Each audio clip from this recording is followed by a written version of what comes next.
ஜெய ஜெய சங்கர ஹர ஹர சங்கர. ஸ்ரீ மகாபெரியவாச்சரணம். தெய்வத்தின் குரல் இரண்டாம் பாகம். குழந்தை சுவாமி. உலகுக்கெல்லாம் சொந்தமானவர் பிள்ளையார். ஏழை எளியவர்களுக்கெல்லாம் சுவாமி. மஞ்சள் பொடியிலும் களிமண்ணிலும் சாணியிலும் கூட எவரும் ஒரு பிள்ளையாரை பிடித்து பூஜை செய்து விடலாம். அவர் எளிதில் சந்தோஷப்படுகிறவர். எங்கே எப்படி எதில் கூப்பிட்டாலும் உடனே வந்து அந்த கல்லோ களிமண்ணோ அதற்குள் இருந்து கொண்டு அருள் செய்வார். அவரை வழிபட நிறைய சாஸ்திரம் படிக்க வேண்டும் என்பதில்லை. ஒன்றும் படிக்காதவனுக்கும் அவன் கூப்பிட்ட குரலுக்கு வந்து விடுவார். மற்ற தேவதா விக்கிரகங்களில் சாங்கோபாங்கமாக பிராண பிரதிஷ்டை என்று பண்ணி அவற்றில் அந்தந்த தேவதைகளின் ஜீவகலையை உண்டாக்குவது போல் பிள்ளையாருக்கு பண்ண வேண்டும் என்பதில்லை. பாவித்த மாத்திரத்தில் எந்த மூர்த்தியிலும் அவர் வந்து விடுகிறார் என்று சொல்வதுண்டு. மற்ற சுவாமிகளை தரிசனம் செய்வது என்றால் நாம் அதற்காக ஒரு காலம் பார்த்து குளித்து முழுகி அர்ச்சனை சாமான்கள் வாங்கி கொண்டு கோயிலுக்கு போக வேண்டி இருக்கிறது.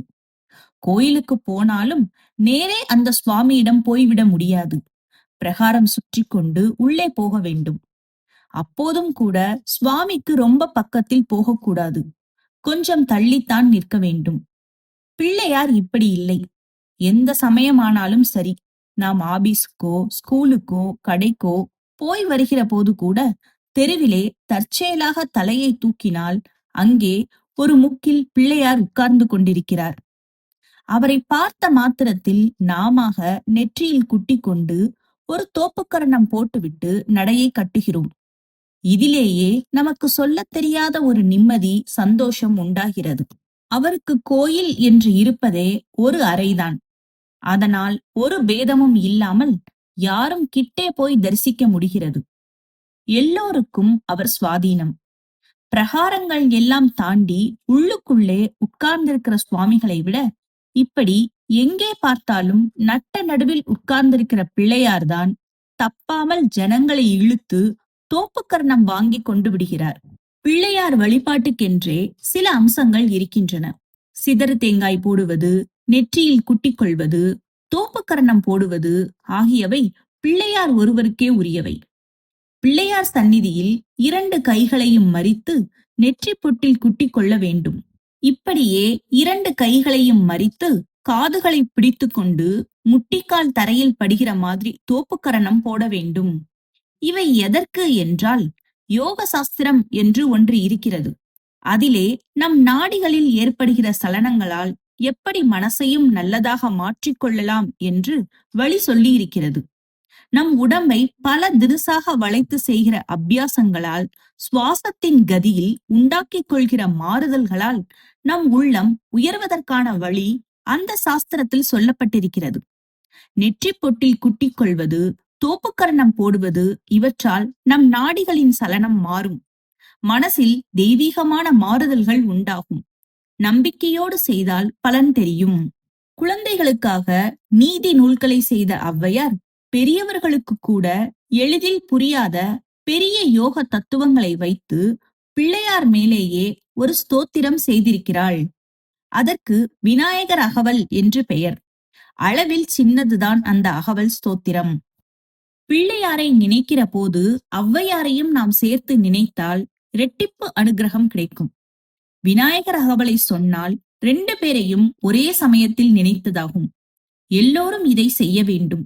வெள்ளிக்கிழமை தோறும் பக்கத்தில் உள்ள பிள்ளையார் கோயிலுக்கு போய் விநாயகர் அகவல் சொல்லி விக்னேஸ்வரனுக்கு அர்ப்பணம் பண்ண வேண்டும்.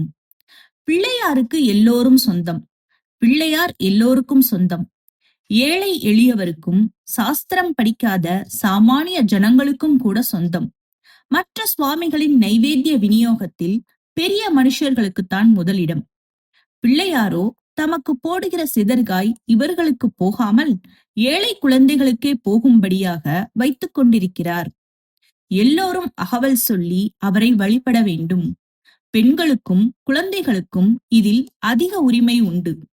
ஔவை பெண்ணாக பிறந்ததால் பெண்கள் எல்லோருக்கும் அவளுடைய இந்த ஸ்தோத்திரத்தில் பாத்தியதை ஜாஸ்தி. அவள் குழந்தைகளுக்கு உபதேசித்த பாட்டி.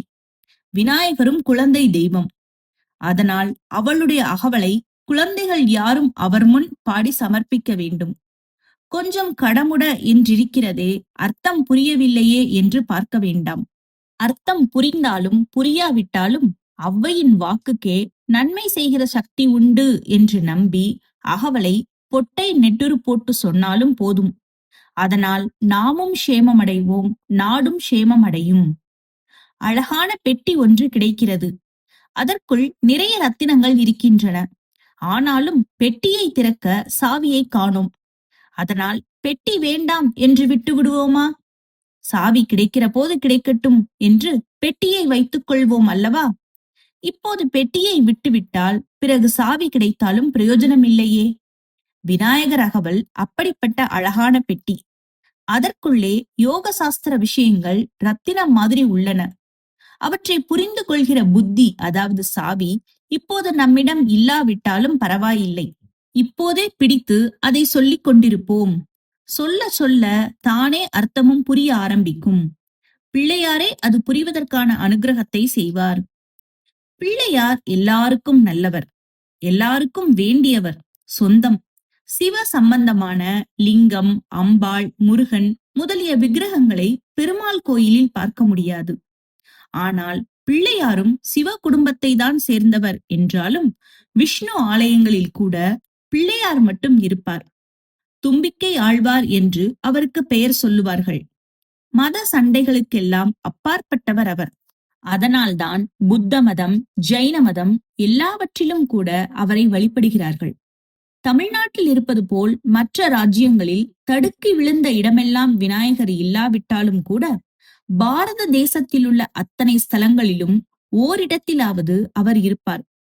கன்னியாகுமரியிலும் பிள்ளையார், ஹிமயத்தின் கோடியில் கேதாரத்திலும் ஒரு பிள்ளையார் என்று ஒரு கணபதி பக்தர் என்னிடம் பெருமைப்பட்டு கொண்டார். நம் தேசத்தில் மட்டும்தான் என்றில்லை. ஜப்பானிலிருந்து மெக்சிகோ வரை உலகத்தின் எல்லா தேசங்களிலும் விநாயகர் விக்கிரகம் அகப்படுகிறது. லோகம் பூராவும் உள்ள சகல நாடுகளிலும் அவரை பல திருசான மூர்த்திகளில் வழிபடுகிறார்கள். அப்படி லோகம் முழுவதற்கும் சொந்தமாக இருக்கப்பட்டவரை நாம் எல்லோரும் தவறாமல் ஆராதிக்க வேண்டும். வசதி இருப்பவர்கள் அவருக்கு மோதகமும் மற்ற பக்ஷணமும் பழங்களும் நிறைய நேவேதனம் செய்து குழந்தைகளுக்கு விநியோகம் பண்ண வேண்டும். அவர் குழந்தையாக வந்த சுவாமி. குழந்தை என்றால் அது கொழு கொழுவென்று இருக்க வேண்டும். அதற்கு நிறைய ஆகாரம் கொடுக்க வேண்டும். பிள்ளையாரின் தொப்பை வாடாமல் அவருக்கு நிறைய நிவேதனம் செய்ய வேண்டும். வெள்ளிக்கிழமை தோறும் அவருக்கு சிதறுகாய் போட்டு குழந்தைகளை சந்தோஷப்படுத்த வேண்டும். பெரியவர்கள் இவ்வாறு மற்ற குழந்தைகளை மகிழ்வித்தால் ஈசன் குழந்தையான பிள்ளையாரும் மகிழ்ந்து பெரியவர்களையும் குழந்தைகளாக்கி தம்மோடு விளையாடச் செய்வார். பெரியவர்களானால் துக்கமும் தொல்லையும் தான். குழந்தை சுவாமியோடு சேர்ந்து இந்த துக்கத்தை தொலைத்து அவரை போல் ஆனந்தமாகிவிட வேண்டும். அவர் எப்போதும் சிரித்த முகம் உள்ளவர், சுமுகர், பிரசன்னவதனர் என்று பெயர் பெற்று எப்போதும் பேர் ஆனந்தத்தை பொங்க விடுபவர். நாம் உண்மையாக பக்தி செய்தால் நம்மையும் அப்படி ஆக்குவார். தமிழ்நாட்டின் பாக்கியமாக திரும்பிய இடமெல்லாம் அமர்ந்திருக்கும் அவரை நாம் எந்நாளும் மறக்கக்கூடாது. நாம் எல்லோரும் தவறாமல் பிள்ளையார் கோயிலுக்கு போவது, தேங்காய் உடைப்பது, விநாயகர் அகவல் சொல்வது என்று வைத்துக் கொண்டால் இப்போதிருக்கிற இத்தனை 1000 கோயிலும் கூட போதாது. புதிதாக கட்ட வேண்டியிருக்கும். புதிதாக பிள்ளையார் கோயில் கட்டி மூர்த்தி பிரதிஷ்டை செய்வதில் வேடிக்கையாக ஒரு உலக வழக்கு இருக்கிறது. அதாவது புதிதாக பிள்ளையார் விக்கிரகம் அடிக்க கொடுக்காமல் ஏற்கனவே ஒரு கோயிலில் இருக்கிற பிள்ளையாரை திருடிக் கொண்டு வந்துதான் புதுக்கோயில் வைக்க வேண்டும் என்பார்கள். இது என்ன? சாதாரண விஷயங்களிலேயே திருட்டு கூடாது என்றால் தெய்வ காரியத்தில் போய் திருட்டு செய்யலாமா என்று தோன்றுகிறதல்லவா? பிள்ளையாரை திருடலாம் என்றால்தான் ஒவ்வொரு கோயிலை சேர்ந்தவர்களும் நம் பிள்ளையார் எங்கே திருட்டு போய் விடுவாரோ என்ற பயத்தால் அவரை அல்லும் பகலும் கவனித்துக் கொள்வார்கள். இப்போது பல ஊர்களில் கவனக்குறைவால் சுவாமியை காணோம் என்று செய்தி வருகிற மாதிரி நடக்காமல் இருக்கும். அதற்காகவே இப்படி ஒரு திருட்டு வழக்கத்தை சொல்லி வருகிறார்கள் போலிருக்கிறது. பிள்ளையார் நினைப்பு நம் ஜனங்களுக்கு நீங்கவே கூடாது என்றுதான் இம்மாதிரியான ஏற்பாடுகளை நம் பெரியவர்கள் செய்து வைத்திருக்கிறார்கள். நமக்கு எப்போதும் துணை அவர்தான். நமக்கும் நாட்டுக்கும் உலகுக்கும் எல்லா சேமங்களும் உண்டாவதற்கு ஔவையார் மூலம் பிள்ளையாரை பிடிப்பதே வழி.